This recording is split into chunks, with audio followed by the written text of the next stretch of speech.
Good day. I am J. Caril Di Pelago, and today we will talk about measurement and data analysis. Objectives.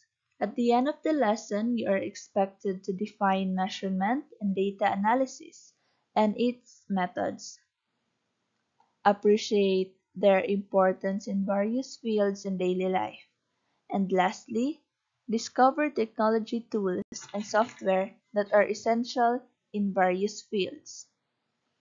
In each topic, I will introduce different apps and software which I believe is helpful in measurement and data analysis. Technology. We have an amazing array of technology at our fingertips: computers, tablets, and even smartphones that can help us collect, analyze, and visualize data in ways that were unimaginable just a few years ago. Now, think about your own lives. How many of you use fitness trackers or apps to measure your steps or monitor your heart rate? Or perhaps you've seen weather forecasts that use data from sensors all over the globe. Today, we are going to explore how these tools and experiences are not just gadgets, but powerful instruments that enable us to make informed decisions and discoveries in fields ranging from different or various fields. I want each of you to think about a time when you've encountered data in your everyday life, whether it is in sports, shopping, or even social media analytics. I'm sorry. How did you interpret that data and what did it tell you about the situation? So, let us now start.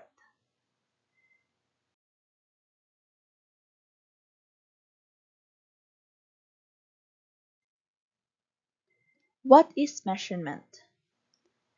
It is the process of quantifying observations or events using a standardized system or unit.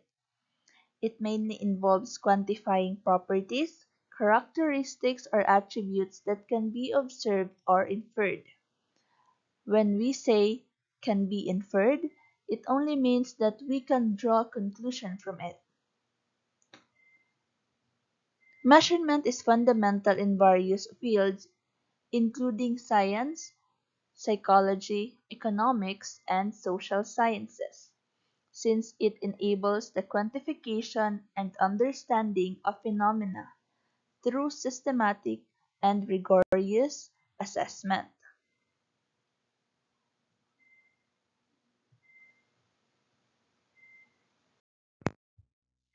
Like I said, measurement is fundamental in various fields. Now here we have the importance of measurement in the field of healthcare and construction. Mind you, this is just two of the many functionalities of measurement. So first, healthcare. Using precise measurement tools in medical diagnostics. It is very given that the utilization of accurate measurement in tests in healthcare is a must, right? Since this will lead to diagnosis that will eventually lead or results to effective medication. Next, we have construction, ensuring accurate measurement for building materials. I will talk more about this in the next pages, so stay tuned.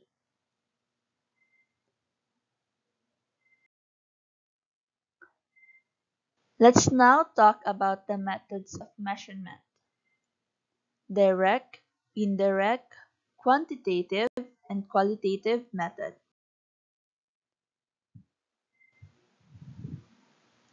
First, we have direct method. Direct measurement involves obtaining numerical data by directly observing and recording the phenomenon of interest without any intermediary steps or assumption. So it consists of primary involvement.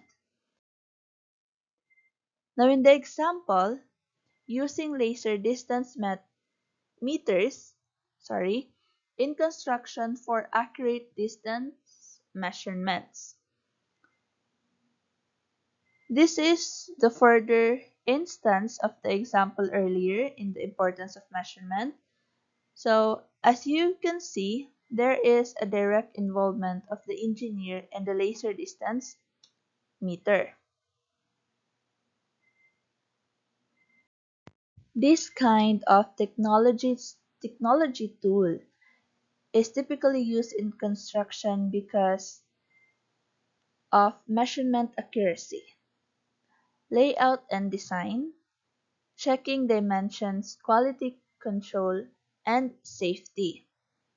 Overall, laser distance meters are invaluable tools in construction for ensuring accuracy, efficiency, and safety throughout the building process.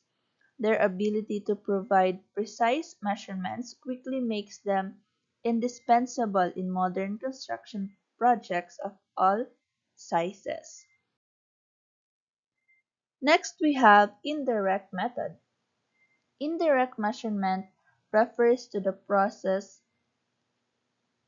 of estimating a quantity or attribute that cannot be measured, often through observable proxies or relationship.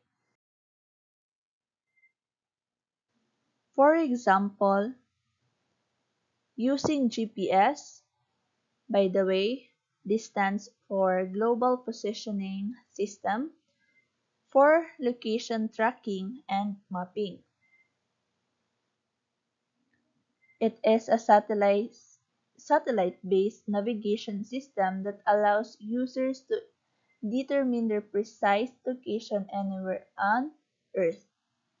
I actually have a close relationship with GPS since I am using it whenever I am visiting cities that are not familiar with me since I am from the province. For sure, this is a type of measurement that is not new for you since I assume that if not everyone, then probably majority are digital natives. Native. So let's proceed to qualitative method. Qualitative measurement involves assessing qualities or attributes that are descriptive in nature, rather than numerical or quantifiable. It actually aims to understand meanings, perceptions, or experiences. Example: online ethnography of students' interaction in virtual classrooms. Method: conducting online ethnography to explore and understand student in interaction dynamics in virtual classrooms.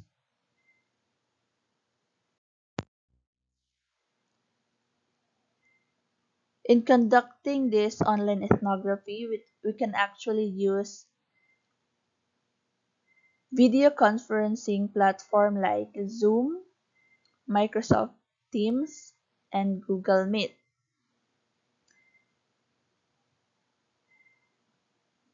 Qualitative data analysis software. We also have NVivo and DDoS. This software can organize, code, and analyze qualitative data collected from virtual classroom observations and interactions. Online ethnography using technological tools allows researchers to study naturalistic interactions in real time, capturing the complexity and context of virtual classroom dynamics. It facilitates a deeper understanding of students' lived experiences and behaviors in online learning environments, supporting evidence-based improvements in educational practices and technology integration. So let's read quantitative method.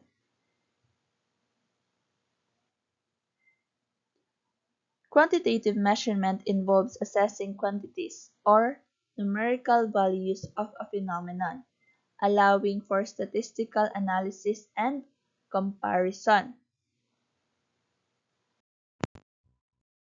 For our example, we have online learning platform analytics. Method: online learning platforms often use analytic tools to quantitatively measure student engagement and platform. Platforms like Moodle, Canvas, or Blackboard incorporate analytics features that tracks various metrics such as login frequency, time spent on different course materials, quiz scores, assignment submissions, and forum participations. So for instance, an instructor can use the analytics dashboard provided by the Learning Management System or LMS to view aggregated data on how many students have accessed a particular lecture video, the average score on a recent quiz, or the completion rates of assignments. These tools can also generate reports and visualizations that highlight trends and patterns in student behavior and performance. Among these three platforms, I am actually more familiar with Blackboard since I am using it currently in my master's degree. In studying my master's degree, I can say that this measure or this LMS is very efficient for me as a student for its credibility and clear instructions on its features. I assume that on the part of the educators or our instructors, it is also very helpful in maximizing their time, since the use of online learning platforms analytics allows educators to monitor and evaluate students' progress efficiently at scale. It provides insights into learning behaviors and outcomes, facilitates early intervention strategies, and supports continuous improvements in teaching practices based on empirical data. Now let's proceed to the type data. Qualitative versus quantitative.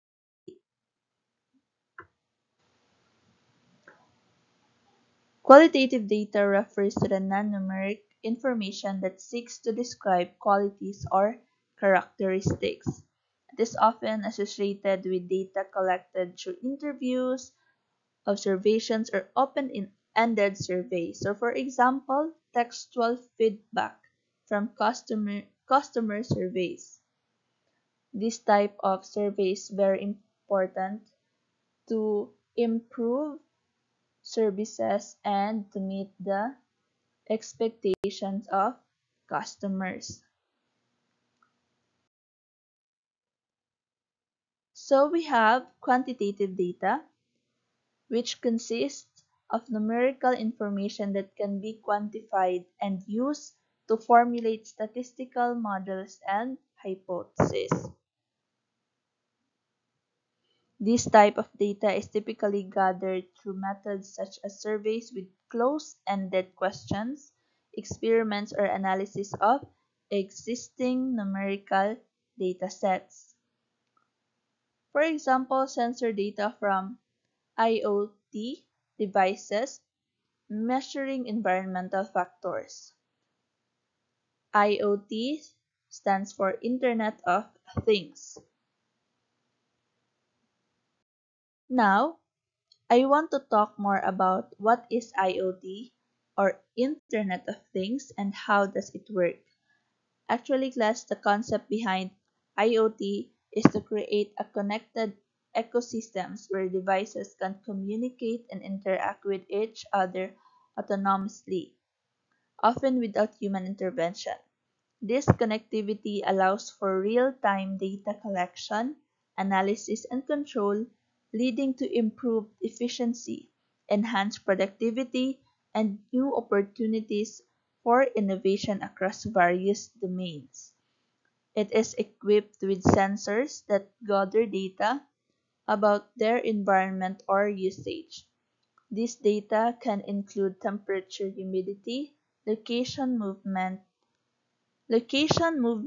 and more.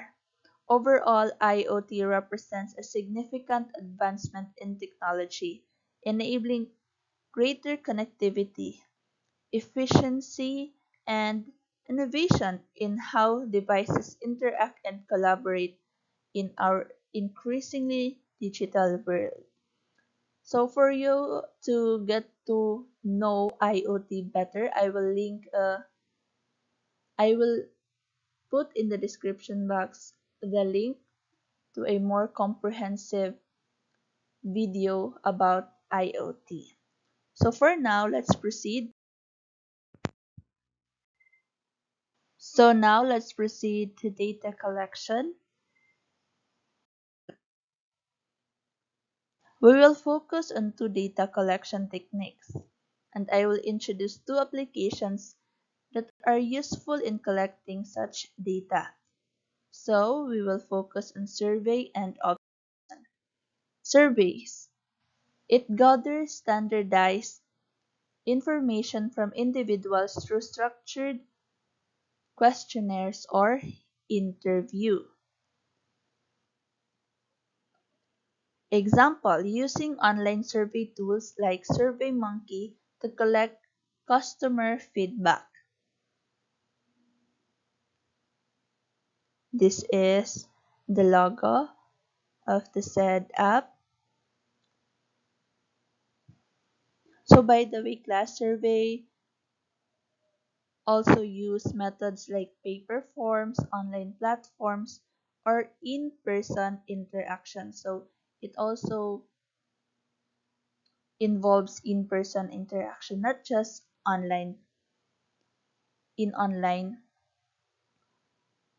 platforms.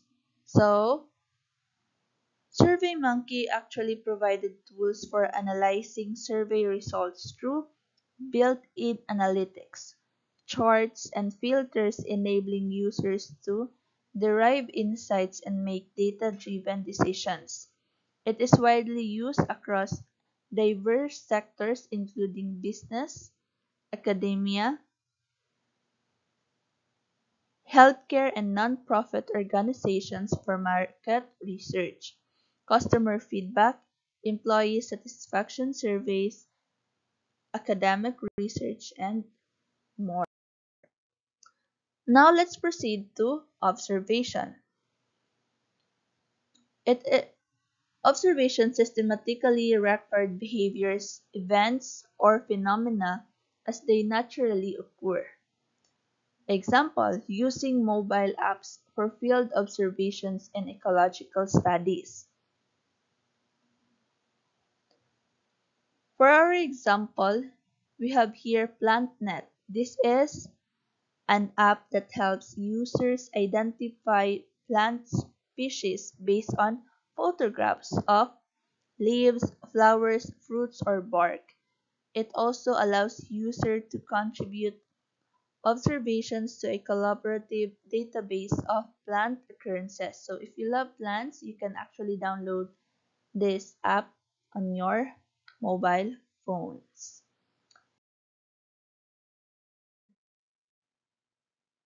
Let's proceed to data analysis.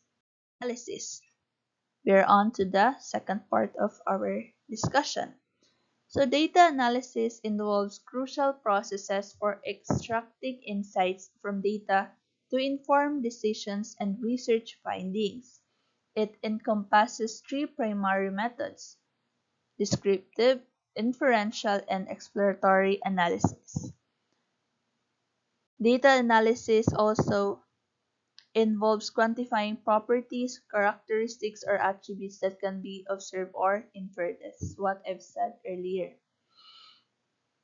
Now, let's dive into the three data analysis techniques. First, we have descriptive analysis.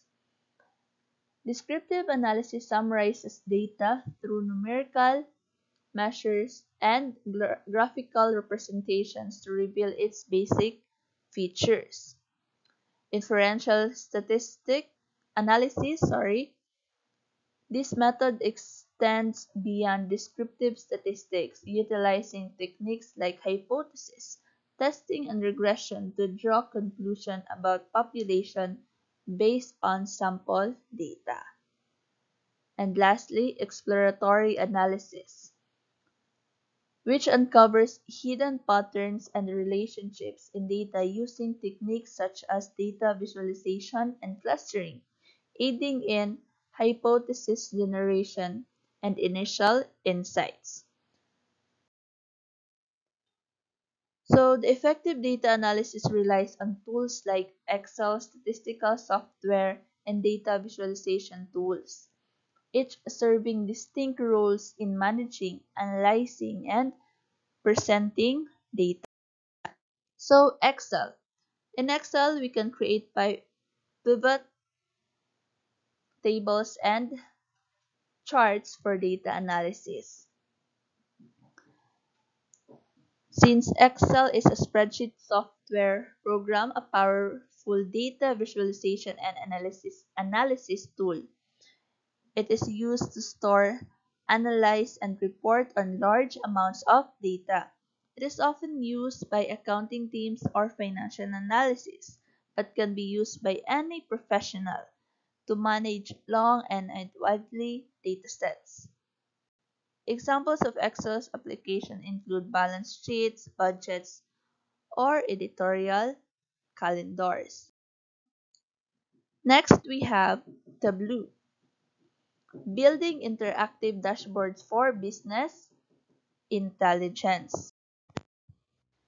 Tableau can help anyone see and understand their data, connect to almost any database, drag and drop to create visualizations, and share with a click. And alright, class, today we've explored how technology tools revolutionize measurement and data analysis, showing us new ways to understand the world around us. From high-tech sensors that monitor environmental changes to sophisticated software that crunches data in seconds, these tools empower us to gather precise measurements and extract meaningful insights.